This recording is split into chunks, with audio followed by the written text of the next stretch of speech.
Like, my pants are drenched. That lady didn't seem to think that the top of Jefferson was going to be much better tomorrow. Did you see the look she gave you? Yeah. Like, I thought the weather was supposed to be nicer tomorrow. It is. She was like, I don't know. You should check again, though. Yeah, she was like, Really? yeah. I think We may have to... Woo! That is... My butt is cold. I'm soaking wet. if it was dry, I don't think it'd be as bad. That was soaked. awesome. I'm soaked. This is our home on the road. It's our base camp.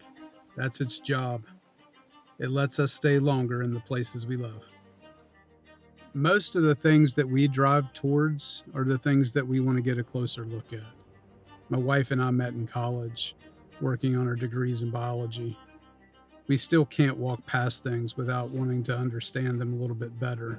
In this case, it's a mountain range that used to be several times as tall as it is now.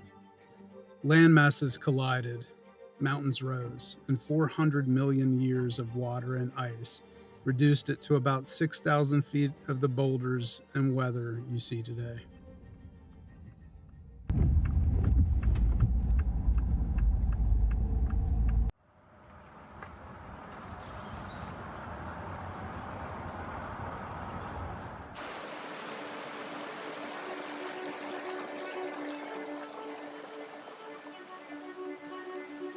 Dry river trail, a good place to stretch your legs out of camp. Bring bug spray. Thanks. Alright. Maybe I should do one last unpack and read back. So let's go.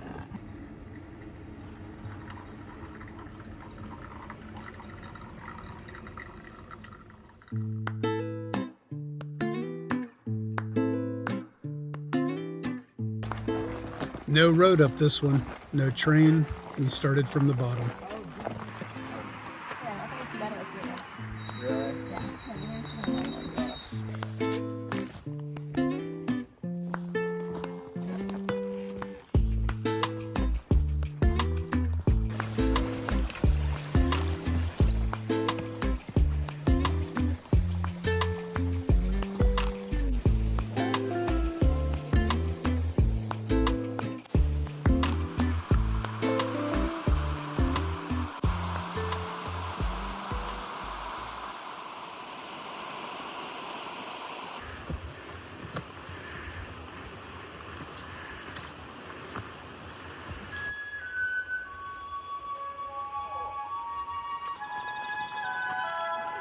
The Perch, 4,313 feet just below treeline, on the north side of Mount Adams.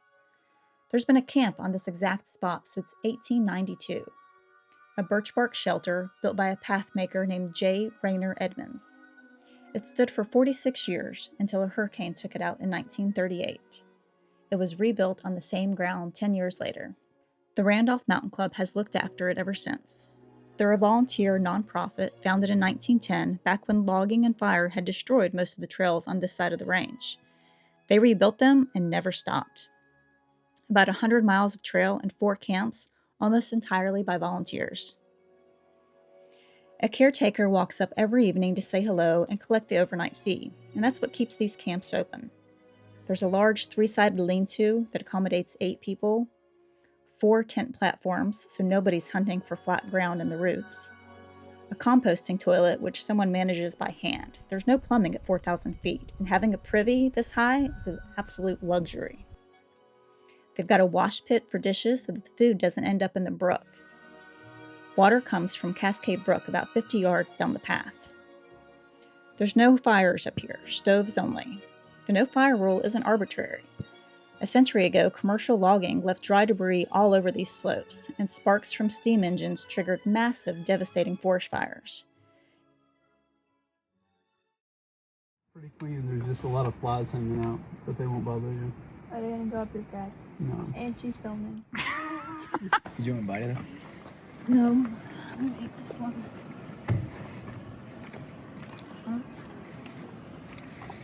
Are you videoing?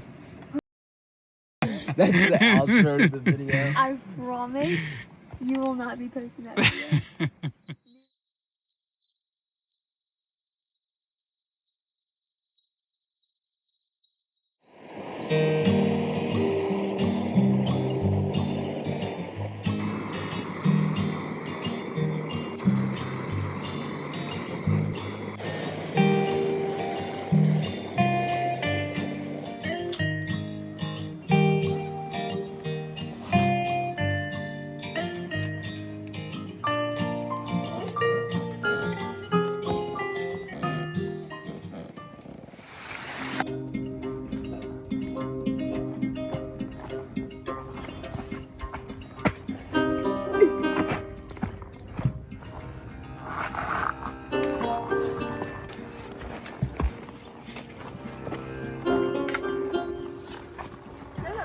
Pretty steep, huh?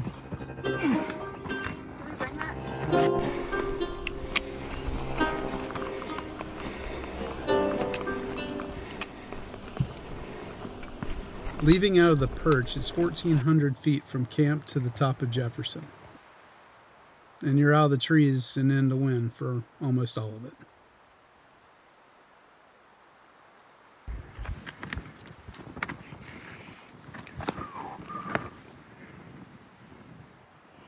Alright, let me get her some.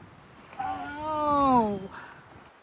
Somewhere in here, you stop looking at the view so much. You look at the next rock and then the next one, and that sort of becomes your whole world for about an hour.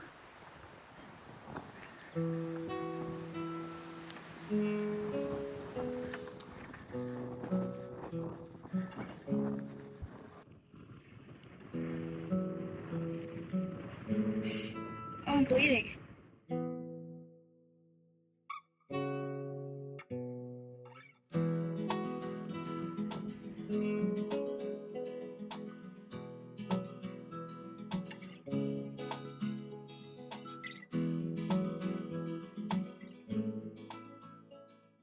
You can go that way, and then over Knoll, and then back around into Israel. Yeah, we don't know if it's easier or not, though, right? Yeah.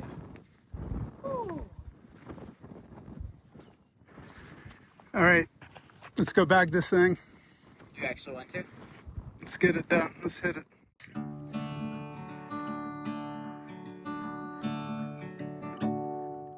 My knees are giving me trouble today.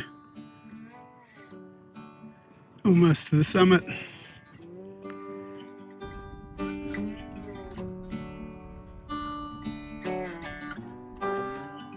What is that? The glider. No engine, just gliding.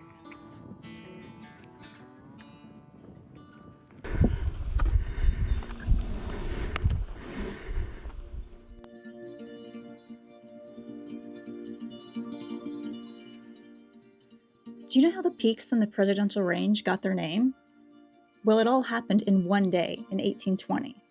A party out of Lancaster climbed up, looked around, and handed them out in order of height. Tallest for the first president, next for the second, and so on. Except they were eyeballing it, and Mount Monroe is about 22 feet taller than Madison, and Madison got the higher name anyway. Nobody ever fixed it. And that's the story. I can see the hut from here, Madison Hut, the stone building setting in the notch between two mountains.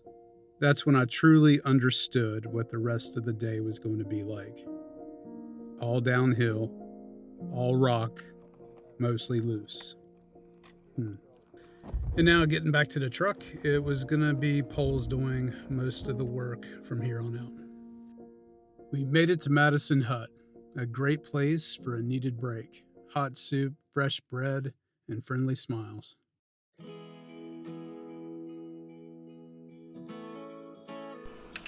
Leaving Madison Hut, I was moving slower. Slow enough to be easy pickings for the mosquitoes all the way back to the truck.